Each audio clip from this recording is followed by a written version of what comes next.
¿Está grabando? Hola amigos, el día martes estuvimos conversando con Romeo. Hoy vamos a continuar hablando de la historia de los Ramblers. Imagínate, ese es de los empresarios de actividades, ¿te das cuenta? Y ahí están los nombres de los que viajaron. Sí, Febrero de 1965. exactamente.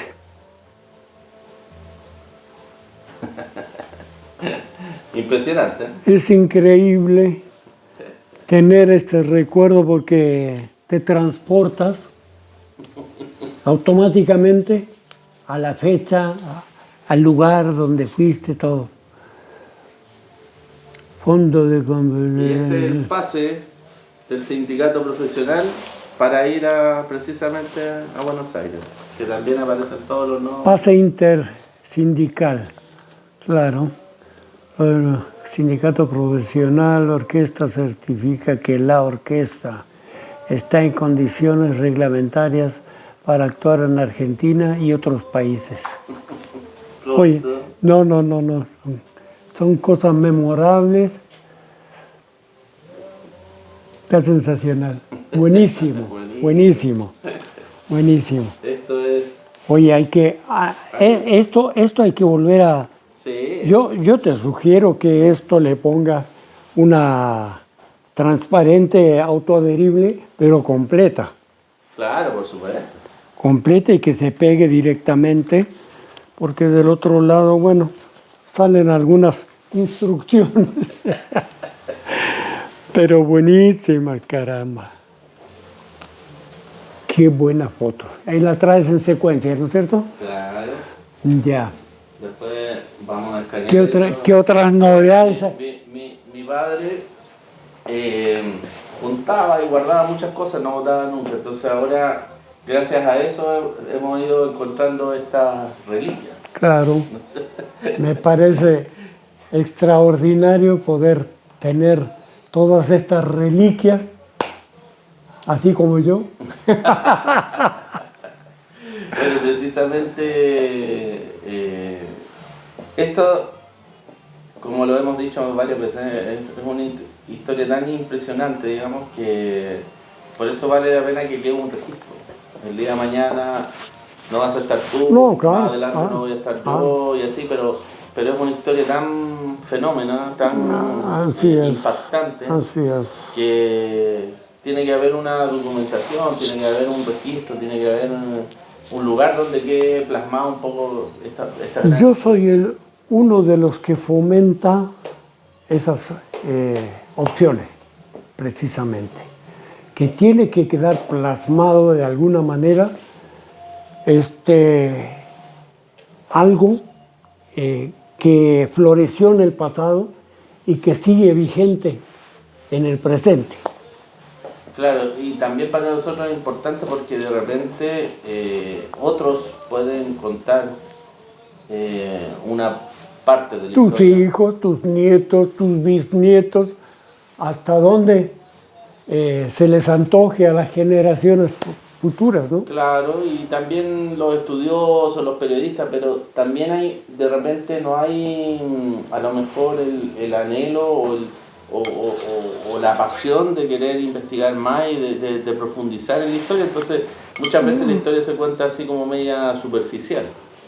Bueno, te diré que la especie humana no es tan generosa en ese sentido de querer darle continuidad, de que habemos algunas personas que nos interesa dejar plasmadas las cosas, sí las sabemos, pero es una minoría en comparación a una población grande de un país, para decir, ¿no?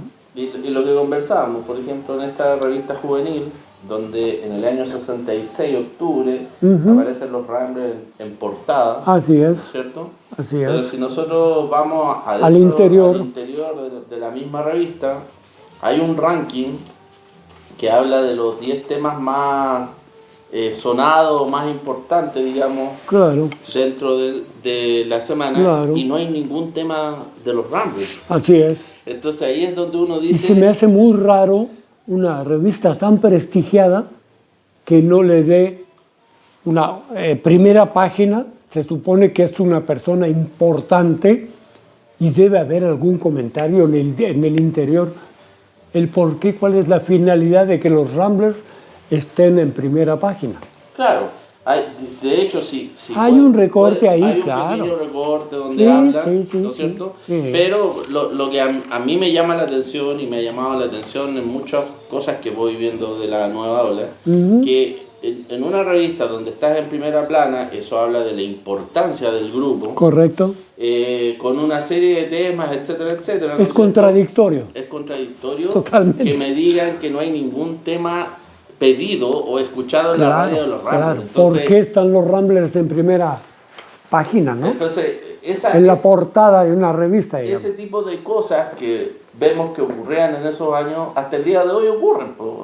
Hasta el día de hoy hay ciertos grupos privilegiados, hay ciertas historias a lo mejor contadas de alguna manera, etcétera, etcétera, o que se realzan, pero hay otras que se dejan completamente en el olvido. Yo entiendo que a lo mejor no han aprendido la lección del pasado. Yo creo, o la han tirado por la borda, como se dice normalmente. Yo creo que nuestro país es un país que no le cuesta mucho recordar. Y las cosas para muchos medios de difusión, lo que les importa son las arcas. Llenar las arcas a como dé lugar, brincando el porqué de algo tan importante como fue y lo sigue siendo la orquesta de los Ramblers, en este caso. Claro, correcto. Y también hay un asunto, por ejemplo, sin desmerecer obviamente, pero hay tantos músicos como poetas, como otros, digamos, aspectos de la cultura que son muy resalzados, muy importantes, pero por una cuestión política. Correcto. Porque son partidarios de algún partido político, entonces por eso los realzan o los denigran por ser de otro partido político. Entonces al final se convierte en un juego que va más allá que la capacidad creativa y de, digamos, de la creación, del poder, de la fuerza que hay detrás. O sea, como por el hecho de a lo mejor ciertos grupos no pertenecer a ciertos espectros políticos, sociales, como que se les deja de lado, como que no tuvieran la importancia que han tenido. Como dice la canción de mi amigo Jorge Rojas Astorga, hablando de política, pero mirando siempre a lo comercial, ¿no? O sea, aquí lo más importante, siempre los políticos son muy ávidos a decirte, oye Jorge, podrían tocar en tal evento, pero no tenemos para pagar. ¿Sí? O sea, yo entiendo, si hay una persona que tiene un arte que es aceptado por la mayoría, no tiene por qué, francamente, y lo digo porque me ha pasado a mí muchas veces, lo digo, no tienen por qué no pagarle a la orquesta. La orquesta está dando una solución, vamos a suponer, a una campaña política, digamos, ¿sí? ¿Cómo? Para atraer las masas, la orquesta Los Ramblers trae gente, muchísima, comprobado a través por más de 5 décadas, ¿no? Sin embargo, no es remunerada como debería de ser. Así es. Bueno, es parte del juego social. Del tira y afloje, ¿no? Tira y afloje. Oye, el martes habíamos quedado que llega después de 6 meses de ensayo y de empezar a tener pequeñas actuaciones, ¿no es cierto? Finalmente, Jorge, tú, Alex Aparicio, ¿no es cierto? ¿Quién va? ¿Qué eran los 5 primeros? Juan Castillo. Juan Castillo y me falta el guitarrista. Oscar Soto. No, el primero. Polo Salinas. Manuel Urrutia.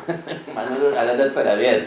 Perdóname, pero estoy tratando de ordenar en mi mente el puzzle. Exactamente. Bueno, Exactamente. ustedes en ese minuto deciden que ya era a lo mejor el momento de profesionalizarse más como orquesta y traer a un cantante. Entonces llega Polo Salinas, que tú conocías, Sí. ¿no es cierto?, del barrio. Lo Lo invité. invitaste y él aceptó la invitación en un principio.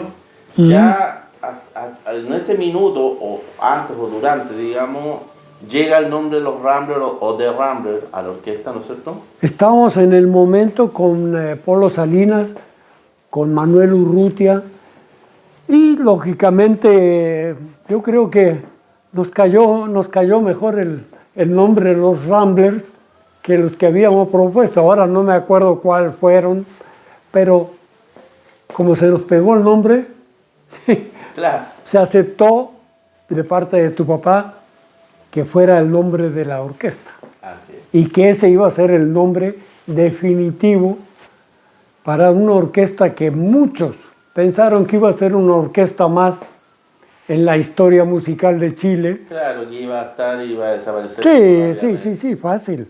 Y- Pero que yo me acuerde, no hay una orquesta actualmente y en el pasado y ahora que haya trascendido por tantas décadas como lo han hecho la orquesta Los Ramblers, dirigida por don Jorge Rojas Astorga. Así es. Y bueno, y en este proceso, digamos, llega un momento en que Polo Salinas y el guitarrista, ¿no es cierto?, no pueden seguir porque ellos trabajaban en Zigzag. Sí, trabajaban en la gráfica Zigzag y empezaron a tener problemas con sus patrones o con sus jefes. No sé si fue por lo que tocaban o por envidia o por lo que tú quieras, pero le pusieron la orquesta. Por el trabajo. Claro, porque si me llegan tarde, o si están pidiendo permiso para salir más temprano, para ir a ensayar, y nosotros somos los que le estamos pagando, por un lado es comprensible, pero no había una cierta elasticidad de jefe a subordinado o de patrón a empleado. Bueno, era una época también, hasta el día de hoy. Con una mentalidad un poquito cuadrada, si tú quieres. Y ser artista nunca ha sido fácil. Así es. Y bueno, y dado esa instancia, ¿no es cierto?, que la orquesta se queda sin el cantante y sin el guitarrista, aparece la opción, obviamente, de buscar un nuevo cantante, ¿no es cierto? Y, Sí, como empezaron, Polo Salinas dio la explicación, Manuel Urrutia igual, discúlpenos, pero tenemos de por medio el sostener a nuestras familias y como no hemos ganado nada todavía como para decir, bueno, podemos dejar un trabajo, eso me lo comentó a mí en lo particular Manuel Urrutia. Okay. Ya.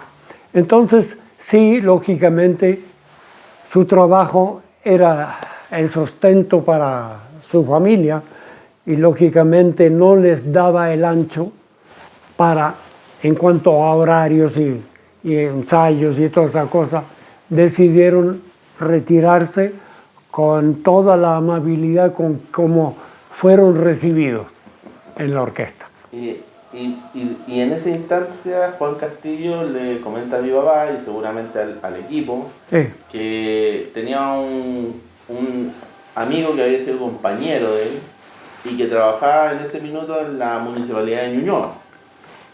Y era muy amigo también de Juan Castillo.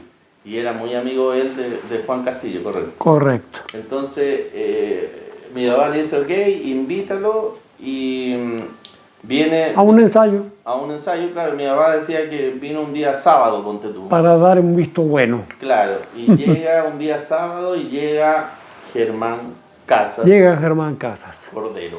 ¿No es así cierto? es, así es. Y a su vez Germán Casas trae a su primo Óscar Soto. Exactamente. ¿Por qué los mencionamos los dos? Porque obviamente los dos tienen un toque en esta historia extraordinaria e importante, digamos. Lógico. Si bien está toda esta base y todo este movimiento, y si bien el rock del mundial lo crea Jorge Rojas, ¿no es cierto? Germán Casas finalmente le da su toque personal con su voz y con su manera de cantar, y Óscar Soto le da el inicio emblemático hasta el día de hoy de la introducción del rock del mundial hasta exactamente. ¿no es cierto? Sí, porque yo no me voy a quedar atrás. Yo hice bailar a la gente porque Óscar Soto solamente dio la introducción. Y yo seguí haciendo bailar a la gente todo el tema. Absolutamente, sí tenemos claro que la batería es el motor. Sin batería no hay tema. No, pues sí. No, sí, ahí hubo una conjunción perfecta. No, sí, en esta historia, digamos... Además, cada uno puso su parte. Correcto. A ver cómo quieres llevar el ritmo tú. A ver, Óscar, y me acuerdo que Germán Castro le dijo, oye, a ver, eso sucedió precisamente antes de grabar el rock del mundial, que nunca llegó Francisco Orlegui. El saxo no llegaba, y les estaba corriendo los minutos y las horas que costaba tener un estudio de grabaciones en la RCA en esa época. Y Camilo Fernández presionando ahí. ¿Y hasta qué hora? Bueno, entonces, esa historia la vamos a ir contando, sino que según lo que yo conversé con mi papá más de una vez, Germán llega y empieza a cantar, y si bien a mi papá le gustó el timbre de voz, el modo, etcétera de Germán, lo único que le pidió y que iban a trabajar era que él cantaba muy cercano a Elvis Presley, porque Germán Casas era admirador de Elvis Presley. Admirador de Elvis Presley, exactamente. Y Óscar Soto era muy admirador de Bill Haley y sus Cometas. Correcto. ¿Ok? Yo intenté, y no lo voy a mentir, yo intenté, ¿cómo se llama?, tocar con el estilo del baterista de Bill Haley. Y el golpeteo ese,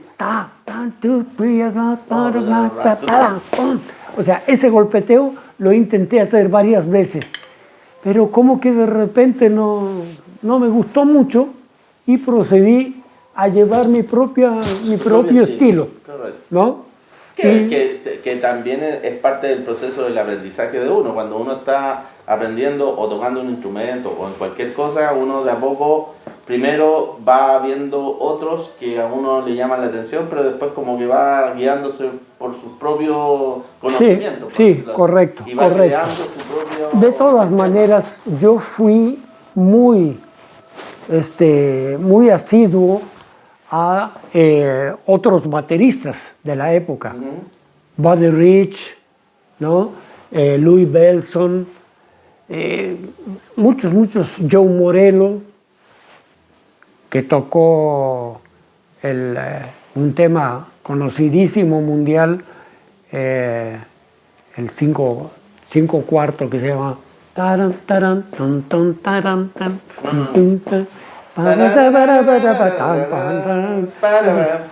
ese fue el mejor baterista que yo pude haber seguido en las secuencias, pero él estuvo mucho en cuestión de jazz, más que nada.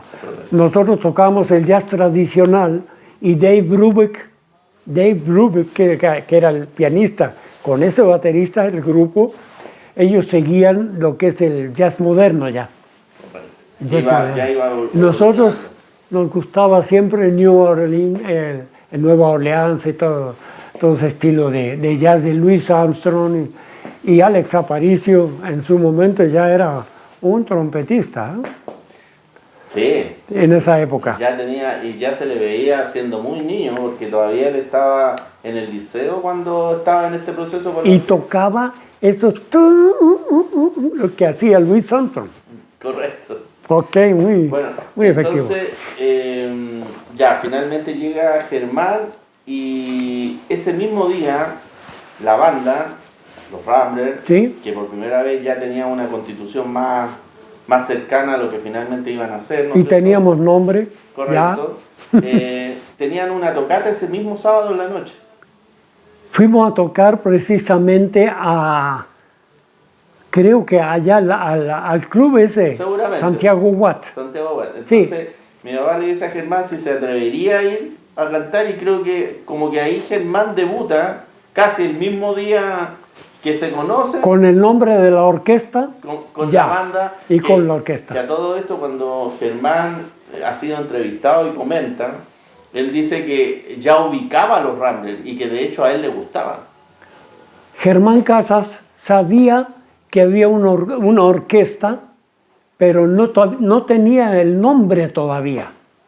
Si el nombre empezó apenas cuando Polo se integró, pero como no habíamos tenido muchas tocatas seguidas, entonces no estaba muy difundido el nombre de la orquesta, pero él sabía que había una orquesta de chilenos con el nombre Los Ramblers. Y a todo esto la orquesta, antes de que llegara Germán Casas, ¿había ido a la radio a tocar en alguna radio? ¿Todavía eso fue posterior? No, eso fue posterior. Fue posterior. Ya. A una radioemisora que yo me acuerde, la primera radio que nos brindó la posibilidad fue la radio Minería. Minería con... El show de la polla. Con el show de la polla. Exactamente. Y eso... Y eso lo manejaba Ricardo García. Ricardo García. Y estaba el señor de la Sota, se llamaba. No me acuerdo el nombre exactamente. No sé, no me acuerdo el nombre. Pero su apellido era de la Sota, que era el director artístico de la radio. Ahora, esa ida, cuando van al show de la polla, ¿ya estaba Germán? ¿O fueron al show de la polla con Polo Salinas? Son preguntas interesantes para dejarla... Yo creo que fuimos ya con Germán Casas. Ya, o sea, con Polo Salinas no. No, que yo me acuerde. Posiblemente tocamos en alguna... Porque, por ejemplo, cuando Germán, obviamente uno sabe que puede haber alguna equivocación, pero Germán cuando lo han entrevistado en alguna de las entrevistas que aparecen, él dice que ya había escuchado a los Ramblers, los había escuchado. Entonces uno saca la conclusión que los tiene que haber escuchado en alguna radio, porque los Ramblers hasta ese minuto no habían grabado nada. Tocamos en la Radio Corporación, Ya. Una vez o dos veces, no me acuerdo bien. Tocamos una vez en Radio del Pacífico, creo, y no sé si en la Cooperativa, no me acuerdo. Y también tocamos en Radio Chilena. Claro, también estuvieron ahí. Ahora, por ejemplo, cuando tocaban en ese tiempo, estamos hablando de los Ramblers, sin Germán Casas todavía, estoy preguntando, antes de grabar, ¿tocaban el jazz solamente o tocaban ya algunos temas de composición propia? Tocábamos temas que recién, los primeros que salieron fueron de Jorge Rojas, Astorga. ¿Sí? Y creo que en algunas de las radioemisoras, afuera del jazz tradicional, también tocamos algunos temas. No me acuerdo exactamente cuál. Lo que se tocó en ese entonces, pero sí se tocaron temas que se grabaron posteriormente con Camilo Fernández. Claro, porque nosotros... Y eran temas de tu papá, más que nada. Porque nosotros ahora, entendiendo, por ejemplo, de lo que hemos conversado, que ha sido muy interesante, nos damos cuenta que, ya, por ejemplo, llegó Germán y de ahí mi Jorge Rojas, mi padre, le da la letra del rock del mundial Germán para que se la aprenda, ¿no es cierto? Correcto. Y empiezan los ensayos aquí en Pedro Lunugalde. Correcto. Y empezaron a tocar ese tema, dale, para ir perfeccionándolo. Y no teníamos, cuando ensayábamos en la casa de Jorge Rojas Astorga, no teníamos la introducción. Empezábamos él cantaba el tema y el acompañamiento. ¿Dónde entró la introducción? Por el evento que hubo, que no llegó nunca el saxofonista en la grabación, y Óscar Soto tuvo que improvisar la introducción. Ok, entonces quiere decir que este tema, antes de que llegaran al estudio a grabarlo, ¿no es cierto?, con Rubén Torrejón, Sí. Antes de eso... Con Luis Torrejón. Perdón. con Luis Torrejón, sí, tienes razón, perdona Luis. Antes